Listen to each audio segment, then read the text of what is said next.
Fox News' Laura Ingraham was not happy about the recent ABC News town hall with Donald Trump and is now resorting to calling it an ambush. Take a look.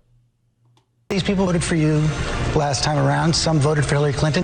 Why did you throw vulnerable people like me under the bus? Why don't you support a mandate for national mask wearing? And why don't you wear a mask more often? Why would you downplay a pandemic that is known to disproportionately harm low-income families and minority communities? And then there was this moment. Should pre-existing conditions which Obamacare brought to fruition be removed? No. Please stop and let me finish my question, sir. Should that be removed? I hope you are taken seriously. I hope you are. And we are not going to hurt anything having to do with pre-existing conditions. They will not do that because they have socialized. I have to stop you there. You've been trying to strike down pre-existing conditions. I have it already, and it's a much better plan for you, and it's a much better plan. Joining me now is Tom Bevan, co-founder and president of Real Clear Politics, and John McLaughlin, Trump 2020 campaign pollster. John, I want to start with you. Now, I know the president loves mixing it up with everybody. He did the interview with Jonathan Swan. He did the 18 tapes of Bob Woodward. And now he did this. But this was an ambush, and Biden's not going to take any questions like this. He's not going to get any questions like this. So why did the president decide to do this, to open himself up to a room full of basically Trump resistance? All right, so loaded questions, obviously. The assumption that Biden's not going to get tough questions, I'm pretty sure he will. And the thing about that is they tend to treat Democrats worse than they do Republicans and ask them tougher questions. We've certainly seen that, of course, with Bernie Sanders. We saw that with Obama and all that. So, again, all this is pretty ridiculous, right? And so calling it an ambush when you actually have tough questions.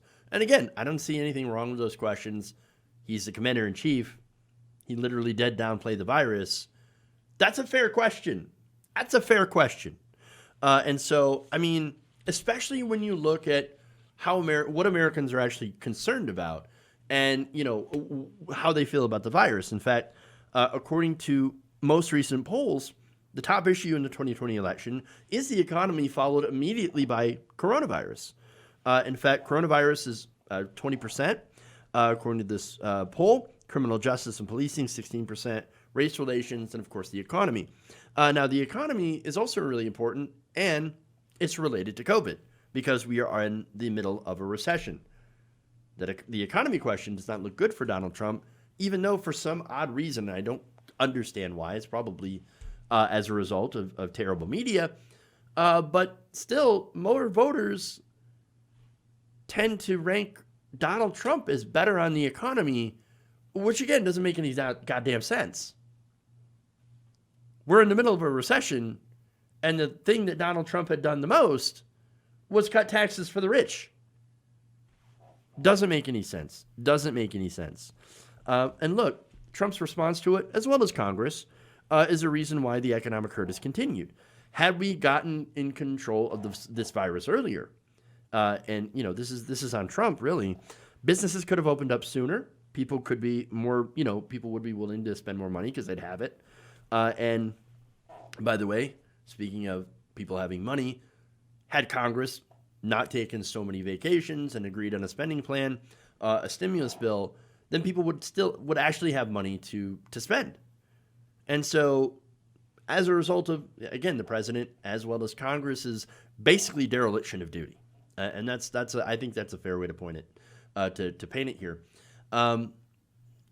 That's why we're still in an economic recession with 40 million people that are unemployed. And so that said, right, look at the polling on Trump's response. 56% of Americans disapprove of Donald Trump's response to coronavirus. That's it. I mean, understand that these questions are from regular people. They're representative of how people feel about this virus. So if answering fears and real questions from real human beings is somehow an ambush, well then, hey, I guess anytime that we challenge a politician, it must be an ambush. Well, then let me tell you, I'm in favor of ambushing politicians because I think they should answer these questions. I don't think they should be disconnected from the people, you know. And unfortunately, Laura Ingraham thinks that no, there should be he shouldn't have to answer these questions because, well, obviously they're biased and they're against him, and it's just because it's a room full of, you know, resistance people. That's all it is. You know, it's funny. She just said, "Well, you know, Trump, he likes mixing it up with the people, right?" Well, okay, then why complain about it? Why are you so mad? Unless you are embarrassed about his terrible answers and his terrible performance and just want to make him a victim because, well, that's all he ever is a victim. Isn't that right, Laura? Seems kind of pathetic, really. Seems kind of weak. Very sad. If Donald Trump's such a tough guy, then why are you always complaining that everybody's out to get him? Why is he always complaining that everybody's out to get him? No, it's because they know he's a moron. They know it. And the less he answers tough questions on things like COVID, well, the better off he's going to be in the polls especially. Because, again, it's always about retaining power. And so going on to that, notice how the only thing that Trump really wants to talk about on his own is Joe Biden's gaffes, which are numerous, Biden's mental state, and the so-called riots and BLM. And that's, of course, the polling, because the polling is turned on BLM. Thanks to the media, over half of all Americans believe that or are not in favor of BLM anymore and think that it's just mainly riots and stuff. And that's, again, a result of media, especially local media, who likes to focus on burning buildings. When in reality, about 93% of the protests have been peaceful.